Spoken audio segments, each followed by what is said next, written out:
food, the little red hen ran with him, but she ran only so far from the barnyard. Then, frightened by the strangeness, she uttered a single quack and crackle, turned and fluttered back.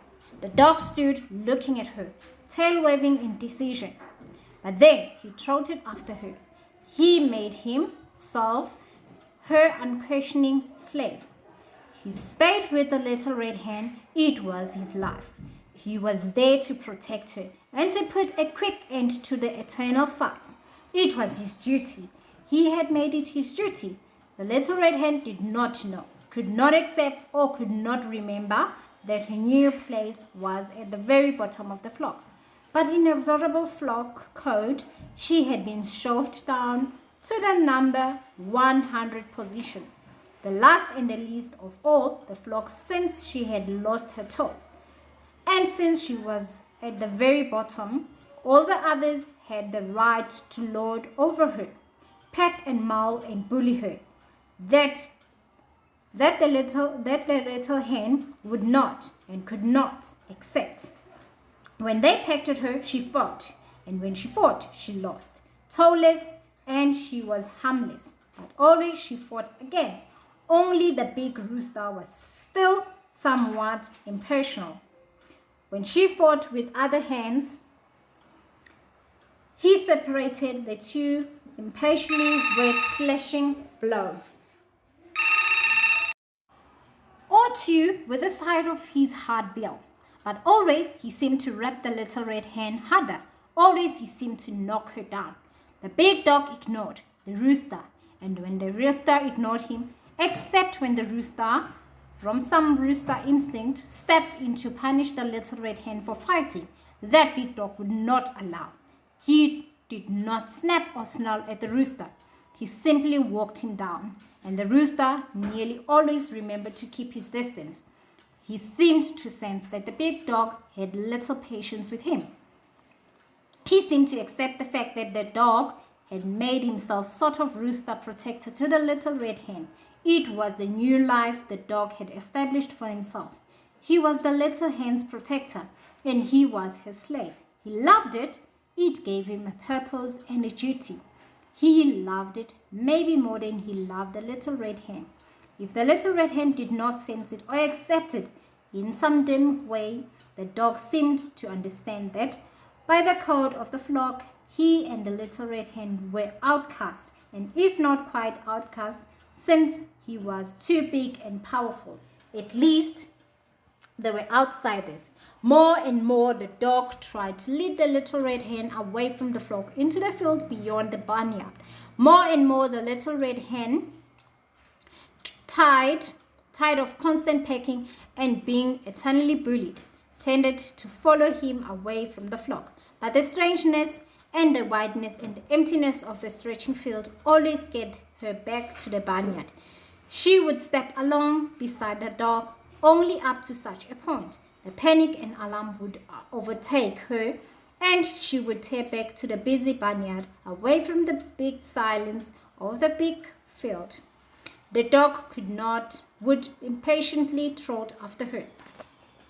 But the man, in his morning rage, by not feeding the flock and by kicking them out of the sconce food for themselves, and unwittingly changed it all. It was nothing more to be found in the pack over the barnyard. There was no food in the hen house to feed the hoppers.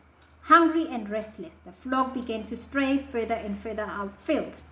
Hunger made them dare to step out under the high, empty sky over the flat, silent flat, and the big dog led them.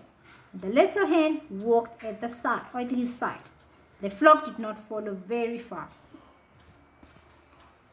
The chickens spread over the near field, but they stayed in groups and tight clusters. Like the little hen, they reached a certain point in the big strangeness where they would suddenly lift heads in alarm, every high sky, and then in wild, crackling fright, race back to the barnyard. When one started for the barn, the others would catch her panic, and the chickens would bolt everywhere. Gradually, they would urge into the field again, By the presence of the hawks over the swamp, the fear of the hawks kept the hens close to the barnyard. The little red hen had gone too far into the field. Once, in panic, she turned from the dog and made a short, hurtling fight back. But when her flight ended, she stumbled down in the grass and she saw that big barn still looked far away. The dog was near. The dog waited for her. She ran back to the dog and he led the way to the swamp again. From the swamp came the wailing and sowing thousands of hidden insects. The mysterious swamp stirred. Weeds topped, waved, bushes sighed and bent. A wind swept to the tall plumes of the high swamp grasses, bent them towards the little hen.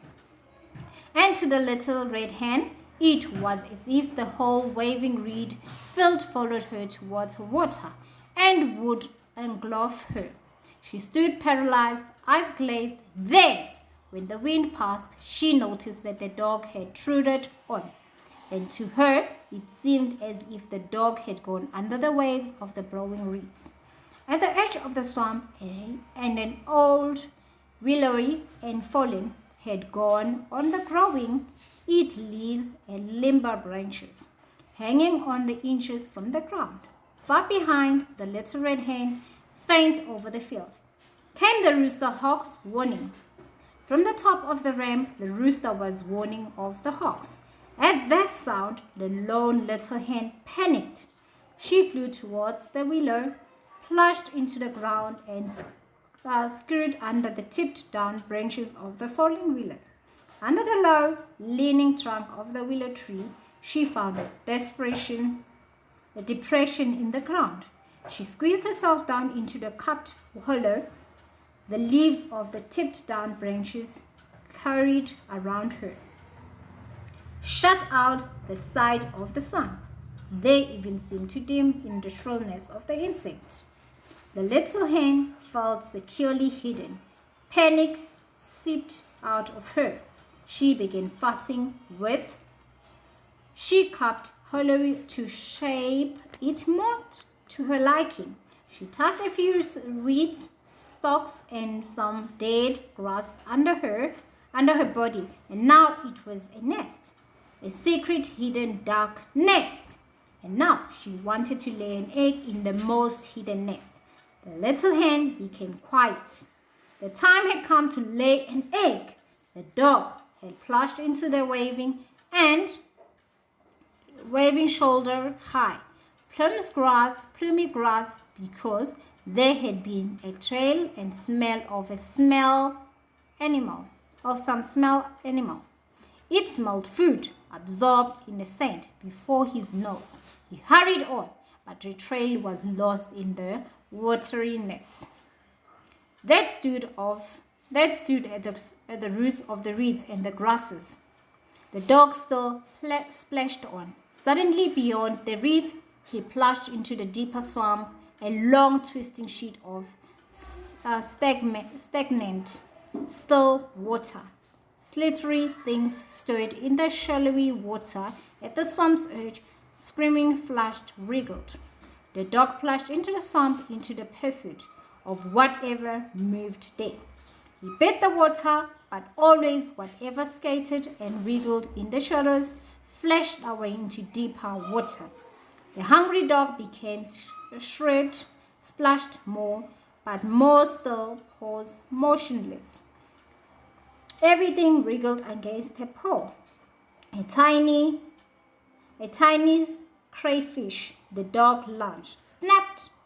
It was small. It screamed about his teeth, but the dog gave it a hard bite, a quick taste, and swallowed. Suddenly, he looked back to where the big barn must rise behind the fringe of the trees and the bush. It was if the small, quick taste reminded him of something, and then the dog knew. The crayfish and the faint tasted the egg of the chicken in the barn had dropped down to him from the high beam. He immediately left the swamp. He trotted faster and faster and faster. Near the willowy, he circled a moment, found a spot from which the red hen had flattened up, but there her track ended. The dog hurried on to the barn.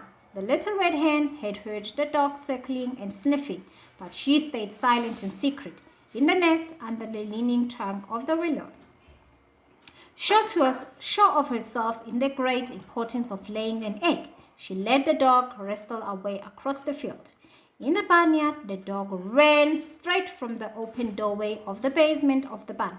He hurried, climbed the steggy hay loader, shoved himself up through the trap door. The white hen was in the hay on the barn floor. The dog ran to her. The chicken stood paralyzed, eyes glassy with alarm, as the dog stepped expectantly before her. But her eyes flickered to the dog's shaggy wet coat. She darted her beak at the dog, stripped away a drop of water. At the taste of the water, she boldly pushed in, pecked up at the dog's dripping chest. Too tasty to be afraid, she pulled hairs, it nibbled its stag. Almost carelessly, the dog opened his mouth and closed it over her back. A hoarse squawk squeezed out of the chicken. At that squawk, the dog immediately dropped her. She scuttled away. The dog threw himself down. He swiped a tongue over his chops off as if to examine the taste of the egg, but then he had not bitten down, and there was only a dry further taste in his mouth. He licked at his wet fur to get rid of the dead taste. He fell asleep licking his fur. The flock had wandered off into the field again. The rooster stood alone on the high ramp, watching, listening, worried and concerned. The barnyard lay empty below the ramp. A single sparrow flew down from the roof of the barn. The rooster